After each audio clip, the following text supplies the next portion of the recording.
Thank you all for being here and making time this afternoon. My name is Jack Towers. I am the Agricultural Institute of Marin's Farm and Food Business Resource Manager, which means I oversee our small business support programming, which includes our technical assistance education programs, including webinars like this one. So I'm super grateful to all of you for making time to join us today, and I'm really excited to pass this over to Elliott and Arden, two of our partners with Community Alliance with Family Farmers, to share a little bit about finding farmer funding.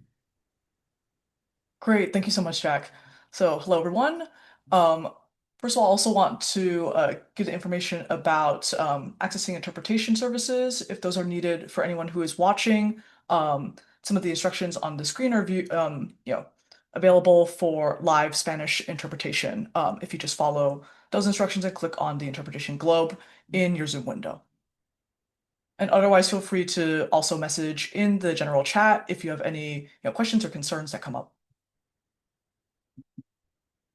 So first, just a general introduction to what we'll be going over today in this webinar. I'll be, going into a brief intro about CAFF and our work and why we're here, talking about, kind of the pursuit of the perfect grant or funding opportunity. Like, does it exist? How can we find funding that works for our needs?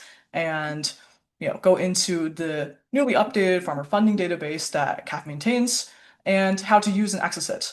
Um, Along with that, we'll be going over general advice and guidelines just for preparing for grants. Of course, each grant is its own individual and unique case. So a lot of details will be case by case basis, but the principles here and the, rules, guidelines, rules of thumb, whatever, they're just generally good for all sorts of funding opportunities, and will help you prepare for those when they come up in the future and have a limited application window. After that, Arden, my colleague, will be discussing the CUSP and California Farmer Relief Fund grants and our CUSP Drought funding, which is currently available right now for farmers who have dealt with costs due to drought within the last few years, going over some of the points for making a successful application there. And we'll have a Q&A time at the end as well. So first of all, a little bit about CAFF, Community Alliance of Family Farmers. We help, support small, mid-scale family farmers through policy advocacy as well as direct on-the-ground programs and technical assistance for farmers. There's a wide range of programs and technical assistance available. Grants are just one part of what we do. We also provide assistance in, market facilitation and sales, technical assistance for things like finding a website provider or running an online storefront, connecting to ecological farming services and technical assistance. And we have staffs around the state, so you can feel free to reach out to us about any one of our given programs via our website and our contact form. So first, kind of intro poll and question just to gauge people's experience with grants in the past. Have you ever applied for a grant before, and was your application accepted? We can launch the poll there. No need to worry about having a specific good or bad answer. The webinar is going to be providing hopefully useful tips for all experience levels. That'll be useful for everyone.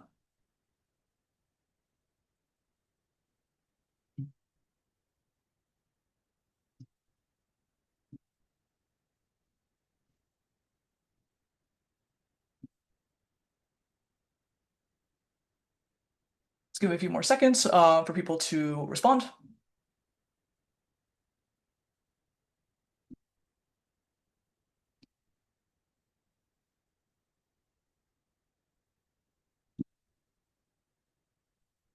See, you got some yeses and some nos as well.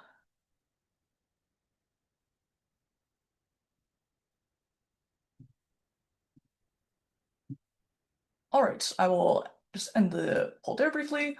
So in this case, again, this will cover advice for everyone across the spectrum, but it's definitely a good place to get started if you have never applied for a grant before for, funding for your farm, your ranch.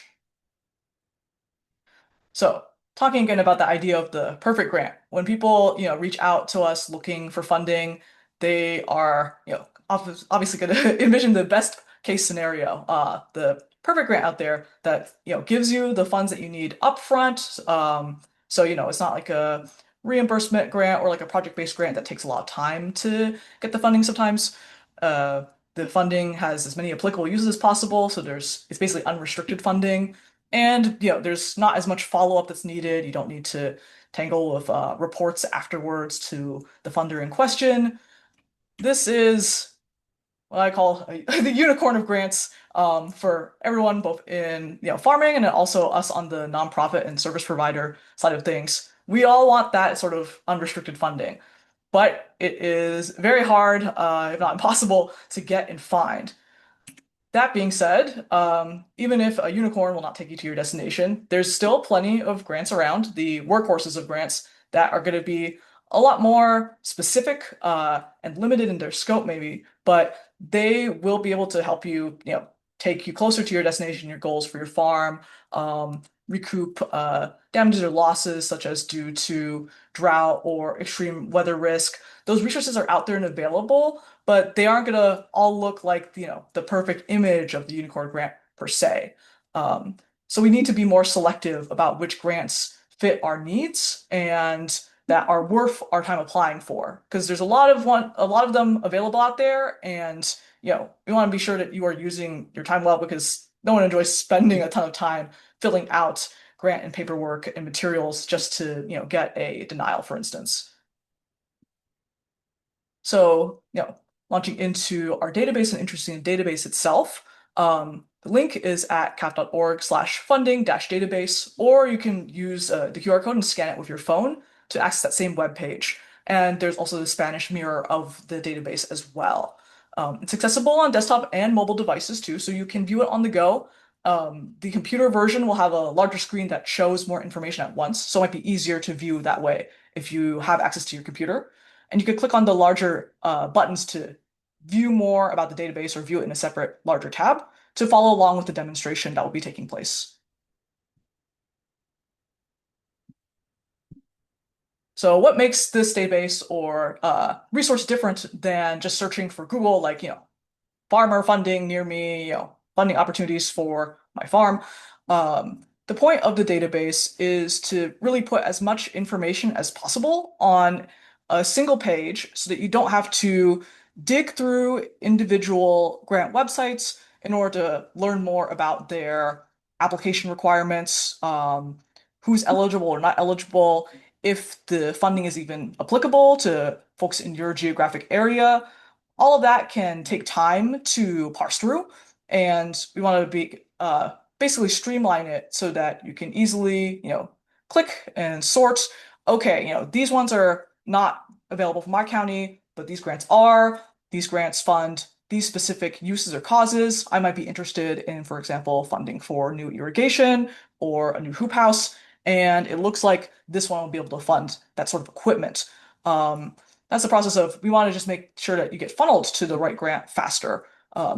So there's more advanced filtering and searchability compared to just a standard search query, and it is always free to access. So you can search and filter by a lot of different categories or columns that I'll be showing off in the demo. The available languages that people can apply in, that the grant itself is written in, required documentation that you might need, certain demographics, groups of farmers that might be prioritized. For example, some grants might focus on veteran farmers, women farmers, beginning farmers, etc. And the more specific you can get, the closer you can get to not quite the unicorn grant, but something that will work well for you and fund your needs, and also is a grant that you are more likely to get accepted for. Let's see. So now I will go into the live demonstration, and for that I will need to switch over my tab. Take a look. Let me know if you can see my screen and the new tab, so not the switching over from the slides. This is what you'll see when you click on, expanding the entire database. The database is built on a separate platform from our website called Airtable, so it'll redirect you to this new website. And in this example, we are looking at the view that already filters for any grant that is currently open for application. So All of these ones, you can at least still apply to these for the time being, um, unless things have changed more recently on their sites for some of the ones that are shown as a blank here, which means that they're kind of like always open for application. Then you can click on them and, have a sense of, okay, this is currently open. I have a chance to apply for this now. And if you want to, click in on the specific name of a grant, we can go through CUSP Drought later, but I'll give an example of like the NCATS Wool Quality Improvement Program. So you can see a lot of the grants already have like pretty specific names and purposes that they are funding. But when you click into the entry for each grant on the database, you'll see a much larger page that covers a lot more detailed information, breaking down again all of those components that I mentioned before, the start date and end date for applications to be accepted, where the funding is applied, so that'll be the geographic limits. In this case, this is a grant applying to multiple states, but California is included. In general, for reference, the database focuses on grants that are applicable to smaller scale producers in California. There are other generalized funding of grant databases that might cover for farms across the United States, but anything that we put in here, theoretically, it's going to be accessible to a farmer, and not just like a super large scale grower with tens of thousands of acres, but also something more like 100 acres, even a dozen acres. It all depends on the eligibility. And you can view the specific eligibility requirements for all the given grants here as well in the basic information. So go over, who's who is able to apply where, and also some of the required documents that are needed in this case. So it'll say that, a lot of times that they will need something like a lease agreement, but not all grants require proof of land ownership. So there can be something like a letter from the landowner themselves, just saying that you have permission to, be developing the farm there.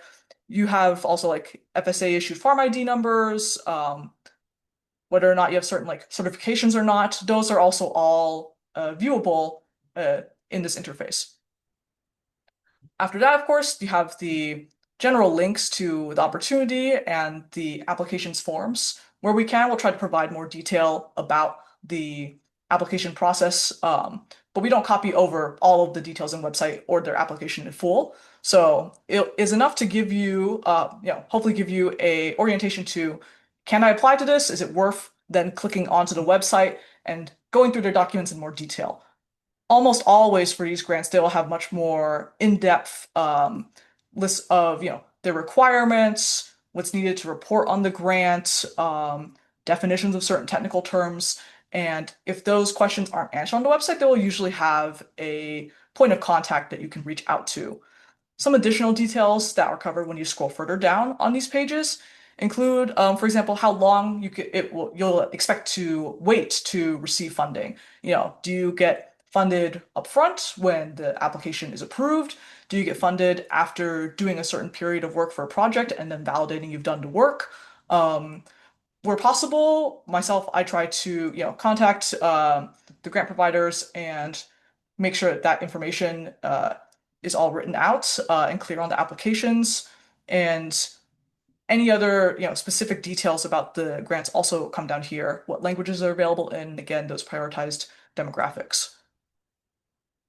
So that's just one example of the grants on this page, but there are many different ones, all with different deadlines, or in some cases, the fundable activities are different. I'd mentioned that, a lot of these grants will have very particular use cases. And if you are looking for, funding for your specific operation, you can start to filter for or search for things that are of relevance to you by clicking on the fundable activities sort of button or toggle to the upper left. And there's a lot of different variety of um, funding and I guess uses that you can apply the grants for. Some of which may not be visible for a grant that's currently open at this time, but if we just give an example of something like, let's say, so for example, if we search for some grants, maybe infrastructure grants aren't available at this time. But if we search for compost, we see here that the Tri-Valley Agricultural Resiliency Mini Grants Program actually does fund for compost. It also funds for equipment and different, purposes that you can see here in the fundable activities section. So this is a case of, okay, it's a grant that has a wide range of applicable uses, but it is specific to the Tri-Valley region, so certain regions. And that can be enough for you to decide, oh, I should go for this, or maybe it's not for me at this time. You can reset that filter just by clicking the reset text and also filter for, again, grants and languages. We make the filters applicable, but of course, sometimes it just happens that there are not grants available for certain languages. Usually, the large majority of the grants for the state are going to be in English or Spanish. And you can see example of like these are the ones where you can apply in Spanish or there's like a Spanish applications portal. Our CUSP drought funding is an example of one of those. But otherwise, the majority and the default will be in English for them.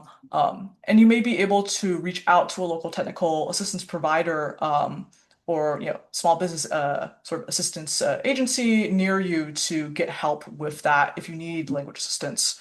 Um, so this is one example of the views of the grants, but there is also a larger view when you can see it on our webpage as well when you scroll further down. Um, that will allow you to see every single grant that we ever listed in the database. A lot of them currently, which are not open for funding or the application period is closed, but that we keep them in here because oftentimes that those application periods will renew. Sometimes the grants will always be open, as we see in the ones up here. Like as long as you fulfill the requirements, they have rolling acceptance and applications. Others, like CCOF's Hardship Assistance Fund, might open up quarterly depending on the funding that's available from the source. In this case, that would be CDFA. Others are, oftentimes I'd say the majority are going to be this annual recurrence of grants where they have a opening, usually will be around the same time, but you need to check the funding opportunity to be sure per each year. So you can expect like, oh, maybe in June through August of each year, like the Tri-Valley Conservancy will open up those grants. Maybe the Pinecone Foundation will open up in July regularly. And having this as a view is really good to just keep an eye on what in the future might be a good opportunity for you. Again, that sense of, the opportunity that I want, the unicorn grant is available right now is quite rare. But if you prepare yourself in advance and know what is coming up and keep that documentation ready, you can hit the ground running when those application windows open next, and that will really help out your odds of getting your application accepted. So let me just go back now to the main slides. And so again, hopefully the demonstration and the features of that, the database itself, you're welcome. Everyone is welcome to just like poke through and sort through the different buttons and toggles. Airtable is a kind of more of a complex platform, so I've deliberately tried to simplify the views of the information there. But you can, use different filters and sorting to isolate specific grants in question. But the main goal is to be able to help you know what you want funded, or rather, help you find what you want funded, but it's good to be able to decide that in advance and go in with a very specific goal when you're looking for a grant. Again, that generalized funding that applies to everything is very rare, if not non-existent in most cases. And if you want something funded, are you looking for like a one-time payment or reimbursement for something tangible, again, like a hoop house or a certain irrigation, or a longer-term project of land stewardship and wanting to do more work with like soil regeneration, compost, something that, might happen over a longer period of time, maybe several years, that scale will change the types of grants that you are going to be looking at.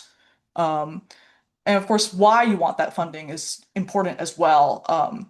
Keeping a sort of, narrative statement for the general questions on every grant where it's like, why do we want to give this funding to you? What makes your farm like need these funding or infrastructure improvements?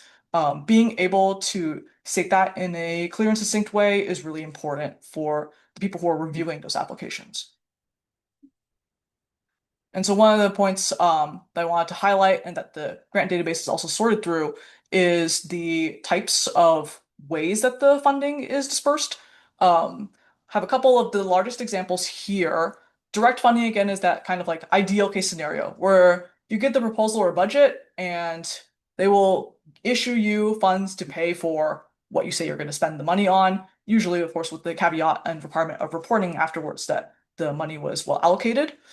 There's also reimbursement grants where you might have a past cost or something that you have paid for, and you bring invoices, receipts, proof of that, and the grant will pay for some or all of those past costs. So you would have had to spend the money yourself in advance first for reimbursement grants. For cost share grants, that's something where you'll give a proposal or budget, and you'll pay, part of that amount, a specific percentage, and the grant will pay back some of that based on receipts and invoices again. So not fully covering a cost, but you are sharing the cost in that case. And then last but certainly not least is the partnership grants. I call them kind of project grants because it's really you're working long term with a project proposal that you bring to the table, and you'll often work with a grant provider or a specific technical assistance provider, service provider to implement that over a longer period of time. That may take often several years, with the grant provider helping to fund that project in part or in full. So a lot of examples of that in the agricultural space are going to be things like, again, like land stewardship, improving farmland for wildlife. Those sorts of aspirations are often served better by partnership grants like this. And so again, funding opportunities come and go. Those application windows might look quite narrow. And so the best thing to do to, save yourself stress in the long term is to save a lot of the commonly requested information, question types to keep for when those grants do open. I gave the example of like the narrative statements, but again, common documentation, knowing that, they're going to just require things offhand like farm tract ID number, maybe aerial maps of your farm. All of that, if you happen to have it, it might just be, a pain to dig around for it every time a grant comes around. Having it saved in one specific digital folder or even a physical file folder will make it a lot easier and just lower that barrier to entry. So the next time a grant rolls around, like even if you don't have as much time, you want to make it as accessible for yourself as possible. Set yourself up for success. Documentation ultimately is like a huge key component of these grants, and Arden will attest to that later with CUSP as well. You'll want to reach out to also to technical assistance providers, if available in your region. Keeping a contact list of certain TAPs with different organizations like AIM, CAFF, your local like NRCS or UCANR staff. Depending on their specialization, they may be able to like help field questions or even help you directly with applying to these certain grants. So for example, for grants like CUSP Drought, we allow for a TA provider to work with you, to work with a producer directly, and then kind of apply on your behalf. Certain grants will not allow that, and you'll want to be sure to check in their rules and eligibility if that's the case. But in a lot of cases, we want to make the grant more accessible. We want the funds to actually go out to people who deserve it. And so, if people need help for that, we'll try to refer them to it. And, CDFA may have lists of technical assistance providers that can help with their grants as well.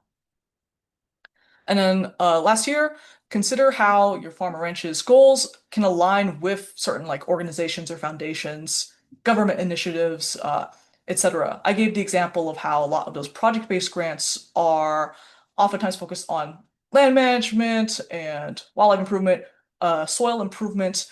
Those sorts of broader goals and initiatives, the kind of values will help guide what that agency organization is trying to fund and what you can usually expect them to open up opportunities for, provide funding for in the future.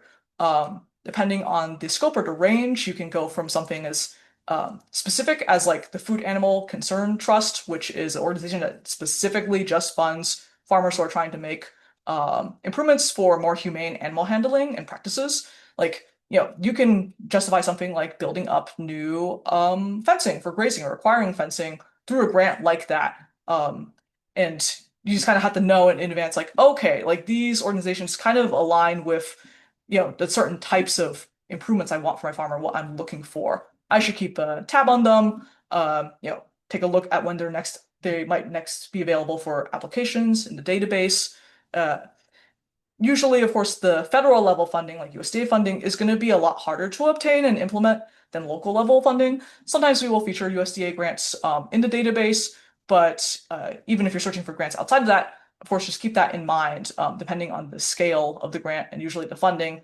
The larger the numbers, usually the more administrative overhead it takes to both apply for the grant and then report on and kind of administer it through its life. And so now going to a more specific, detailed look at a grant in practice, I'll hand it over to Arden to talk more about CFRF. Hello, everybody. I'm Arden Rosenthal. I am a farmer support specialist at CAFF. My main job right now is leading the California Farmer Relief Fund, which I will get into in a second. But yeah, I'm also based in Santa Cruz, so not too far from y'all. But yeah, I lead the California Farmer Relief Fund, which there's a little blurb about that there. It provides direct financial support to small scale farmers impacted by disaster. The last few years, this has been entirely comprised of the CUSP grant, which stands for California Underserved and Small Producers Program. And that is funded through the CDFA. So thank you. So the California Department of Food and Agriculture. CUSP is a reimbursement grant, so it is specifically only for costs and losses that have already been incurred. And that is super important and something that I will get into a little bit more later of like what kind of documentation looks like for reimbursement grants. But to Elliott's point before, it's something I've learned throughout this process is it's so important to keep your receipts, your records. You're just learning how to like use Google Drive to like scan your receipts as you get them in. Can be really important. I'm sorry, could you go back one slide? I think I got ahead of myself. Um, but there's two different grant programs within CUSP. One is drought and one is extreme weather. So what we're running right now at CAP, that closes on July 31st. So there's 2 more weeks, is the CUSP Drought Grant, and that is specifically for costs or losses directly related to drought. And then there's also the CUSP Extreme Weather Grant, which is also funded through the CDFA, but is a separate program that is related to funds, is a reimbursement grant that funds costs and losses related to a whole slew of different extreme weather events. So like wildfire, hail, flooding, extreme heat,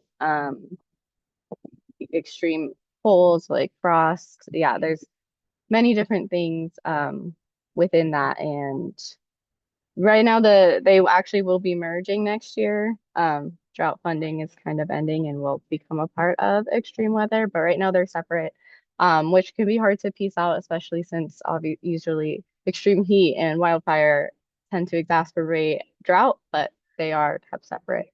And yeah, if you go to the CDFA website, which is linked here, it will have some basic information, including charts for both drought and extreme weather with allowable costs and examples of verification documents. It also has all the open rounds right now and who's running them. CAF is one of the organization that administers the grant, but there are others like CCOF.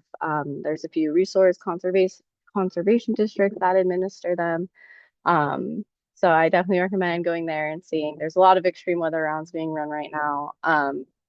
And it will also have a list of certified technical assistance providers for this grant. I'm on there, and a few other people are too. So yeah. Okay, now we can go to the next one. All right, so yeah, CUSP is a reimbursement grant. So what does that mean? It means you can only be awarded for expenses you have already paid for. So this means like, for example, oh, you had to get a new pump because of drought because the water table is so much lower that you needed a stronger pump. If you just have the invoice for that, but it doesn't say paid, we technically can't accept that. Um, so that's something that I've done a lot of work with in the last few weeks, reaching out to farmers, being like, hey, I see you have this invoice. I believe that you paid for it, but we need to see that it's paid.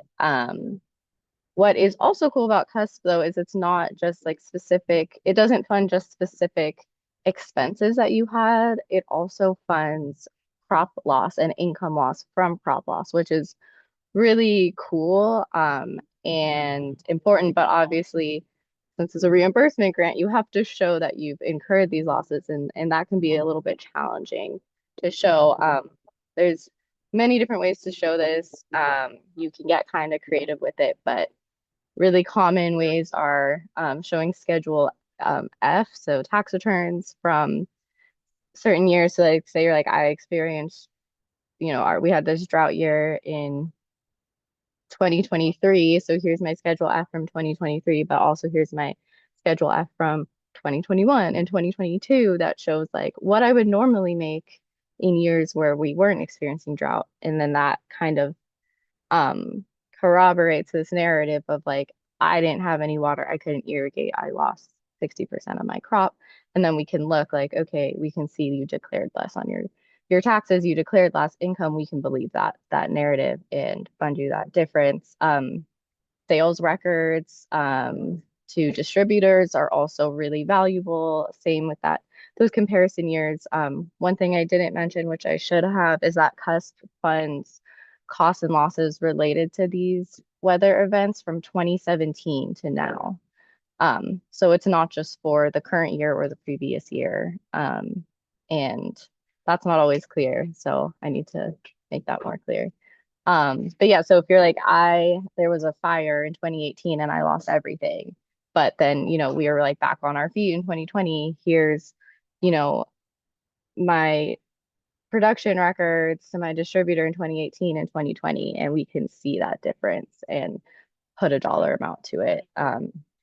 But yeah, really record keeping, like everything with farming, is very key.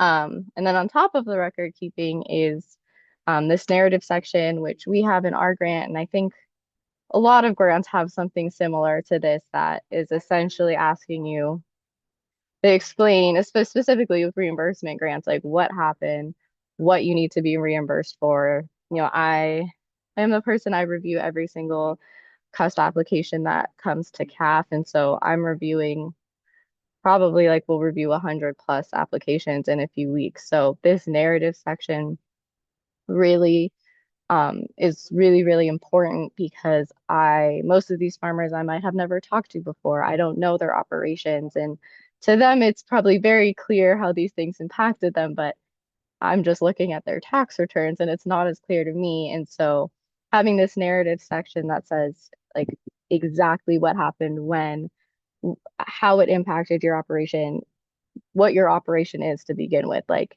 helpful to know what you're growing and who you're selling to, and just painting this overall picture really goes a long way. And I would say documentation is number one, but the narrative is like one and a half.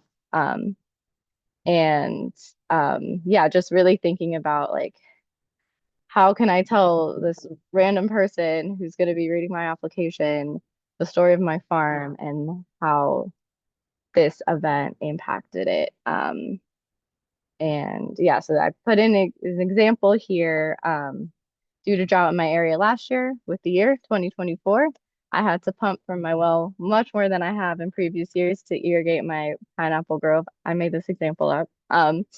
This increased my electricity bills 55% from the year before, 2023, for a difference of $10,326. So that I can then see, okay, I can look at the electricity bills. I can look for the years, look for the numbers, and know exactly what the applicant wants me to see, as opposed to just looking at a bunch of bills from 2024 and being like, in 2023, and being like, well, which year are they wanting me to look at? Which year is the comparison year?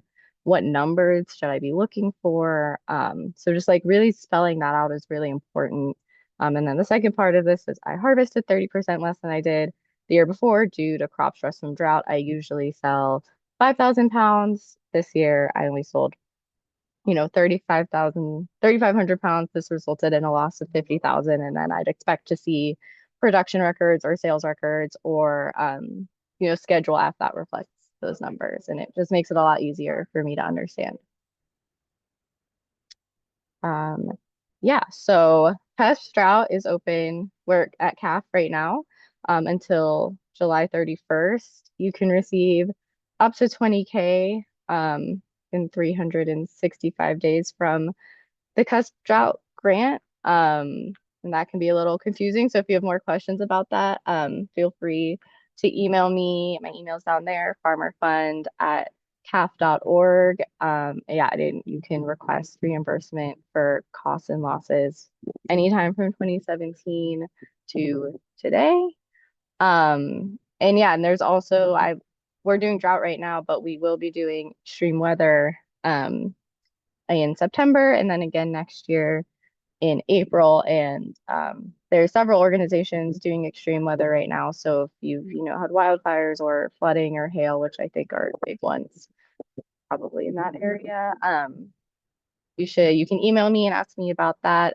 It is separate from drought, so you can apply for both at the same time. You can get 20K from both within the same 365 days. And yeah, if you're awarded, once you get the money, that I think CUSP is nice and maybe unique in that nobody's following up with you. Like you don't have to, we're not going to email you in like 2 months and be like, so how did you spend that money? So that's kind of nice. So yeah, if you think you might be eligible or have more questions in general about that, please feel free to reach out. And what I'll say also in terms of just the grants in general, definitely reach out to whoever is administering it if you have questions. Don't be scared to reach out. I'm telling everybody to reach out to me because I can look at their applications. I know what I'm looking for.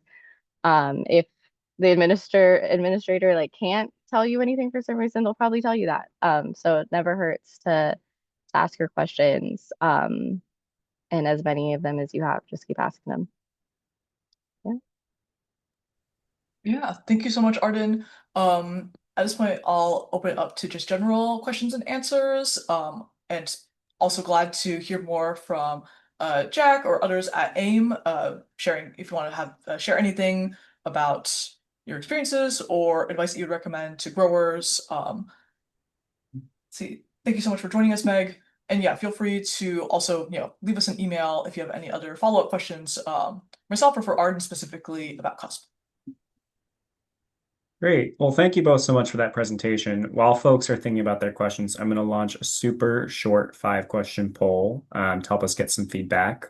And maybe while people are filling that out, I'll toss out a question that was submitted in advance of this presentation, which was specifically about a beekeeper asking in a lot of these grants that are targeted for farmers, where would I fall in terms of eligibility? Can I apply? Should I apply?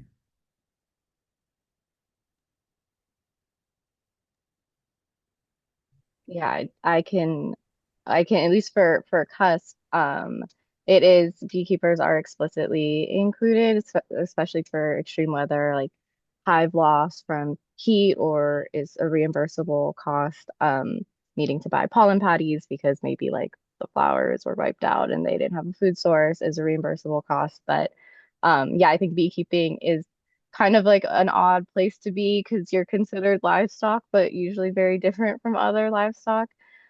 So I would say like if there's a grant that you're interested in and you're not sure, definitely just email whoever's running it and ask because they can tell you because it's probably going to be a case by case basis. Fantastic. Yeah, I don't know if Elliot, you wanted to share anything, add anything to that. Same there. Yeah, a lot of the grants will for producer eligibility may not be as specific. Oftentimes, if you have the documents that they are asking for, like farm trade ID, for your beekeeping operation, then you should also be good to go. But again, it's always better to ask more questions or email more in advance so that you don't end up wasting your time on an application that might not go anywhere if it ends up being that your specific demographic, your crop or farm type, etc., is not allowable. You know, hopefully the grant providers are trying to make those criteria as clear as possible, and CDFA, definitely outlines in great clarity on their website exactly what is and is not allowed. For the ones, the smaller grants or foundation grants that aren't as explicit about those requirements, then just reach out to them. Great. Thank you both so much. Mhm. I have another question, but I'll hold off for a second in case anyone else wants to jump in.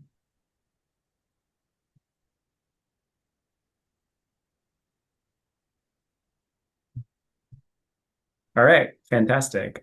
This is one that I've actually gotten before for some of our programming, and I've seen it come up for farmers as well, which is what should I do if I want to apply for a grant, but I don't have a receipt if I know it's a reimbursement-based grant? Is there an alternative? Is it case by case? How should I proceed?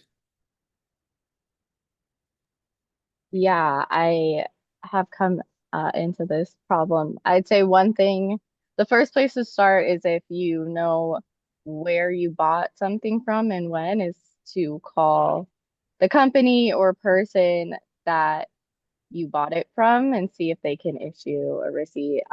Also, if you have the invoice but it's not paid, like that's the first place to start. And again, this is, I think, probably going to depend on specific grants and like their specific requirements. But, for us, if you have like a bank statement that is very clear that, it shows who it went to and the amount, like that clearly shows that you paid for it, or like you still have the check.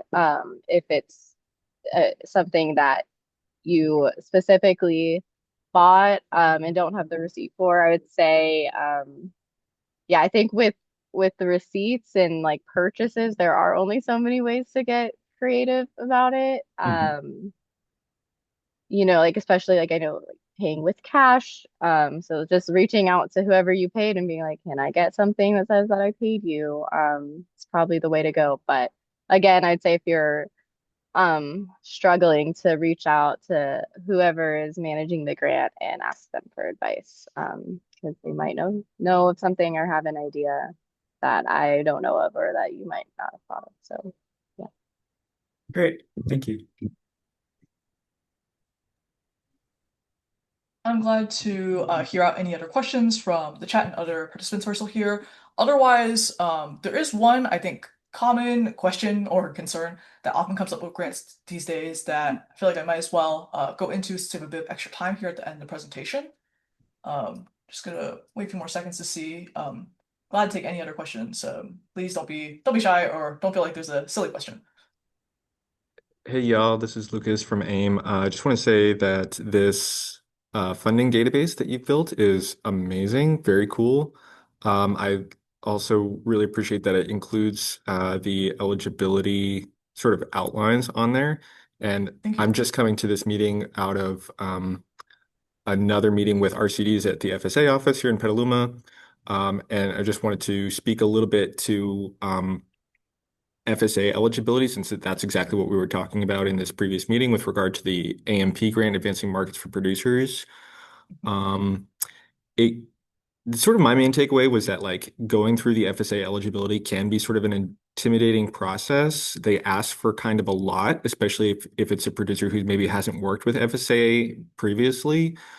But the benefit is, if I think that we're mostly speaking to like assistance providers here in this room here, is that if you can support your farmers in getting through that process, once you've gone through like full eligibility with FSA, you've got all the records on file. If you ever want to participate in an NRCS program, an EQIP, it sort of like sets you up to be able to participate a lot more streamlined, a lot more like seamlessly in other programs.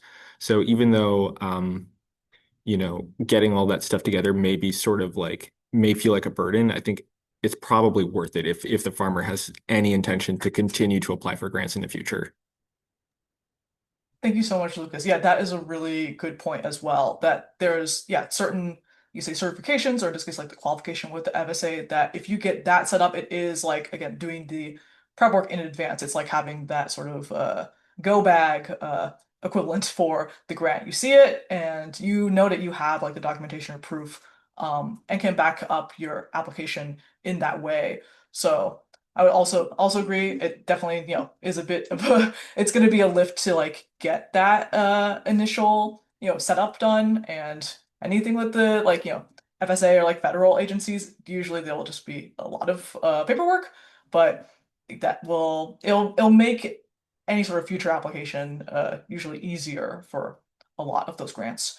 Let's see. Other questions in the chat that I see. So the one other item that I did want to bring up for anyone who's still on is generally the topic or concern of AI and using AI for grant applications to, proofread your questions, help you draft your application, etc. I know that, of course, a lot of people are using it in their day-to-day lives, personal lives, as well as in business. And certainly it's a resource that a lot of folks are using to help them with finding and getting grants as well. In principle, I think that artificial intelligence or like, something like ChatGPT can give you some good information or places to start, but I really caution or would add a lot of caveats or asterisks to that of using it, taking whatever it says about your farm or about an application question, and then immediately piping it into an application form.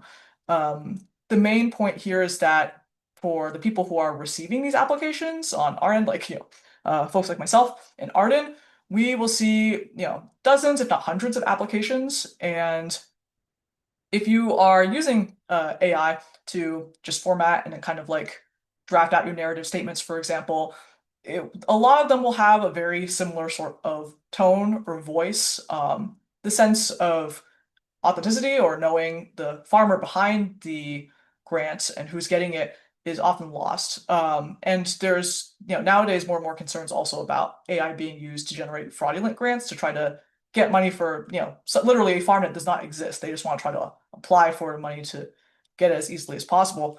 And so it's something that, usually will look like less trustworthy and sincere, even though I know that the goal often of using those tools is for positive intent. Like, I don't have too much time. I want to make sure the application looks like polished or reads professionally.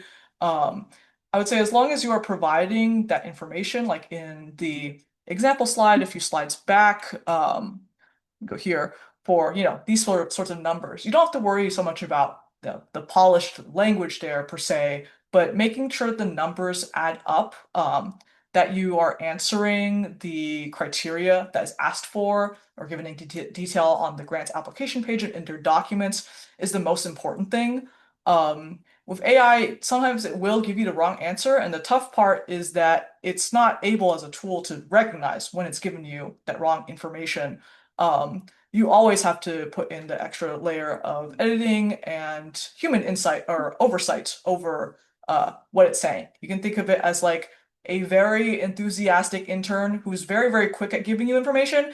And oftentimes that information is not going to be good or correct, but they're an intern and they're trying their best and they actually don't know that's wrong. So that is something that I want to like make a point emphasizing, just not to use it uncritically or unthinkingly, because it may actually end up, sabotaging your grant application attempts more than doing good. Yeah, and I just want to add to that, since like at least with the reimbursement grant or with the grants in general, you're often asked to upload like personal information, such as like if you're uploading tax documents, that usually you might have your like SSN on it. So that's something like if you have like your just like really specific information in your farm, that's definitely not something you want to put into AI because it's not private and it could use it in the future if someone else asks a similar question about a farm, it could just like spit your personal information back out to them. So definitely be careful with uploading personal documents using AI too. And we did have some fraudulent applications last year where people fabricated receipts with AI and they were not farmers. And it was pretty obvious. So it's not as good either. Hopefully it doesn't get better. But I could just say from our end, like we're definitely like paying attention, and if something looks fake, we're catching it. Yeah, in this case, it's more like, well, assuming everyone here is going in with legitimate intentions to apply for a grant as a producer. And so in that case, like my concern is just you don't want to be confused for a fraudulent application like that, and you don't want to set your farm back. You want to portray like what you're actually doing and like the good work that you're doing and growing and getting boots on the ground, and that will come from your voice and you sounding more human, even if that comes with like it's not necessarily perfectly beautifully written out with verbose language. It's always helpful to do a basic spelling and grammar check, of course, before submitting documentation, but you don't have to worry about it looking polished in that way per se, as much as you do, this is what my farm is about and like why I feel like we are a good fit for your grant, why we will make good use of those funds. That's the main goal that you're going to be looking for when making these applications. Otherwise, I think that about covers it. Jack, any other questions or comments? No, I just want to say thank you both again. This has been a super informative presentation, and I'm excited to be able to share it with folks.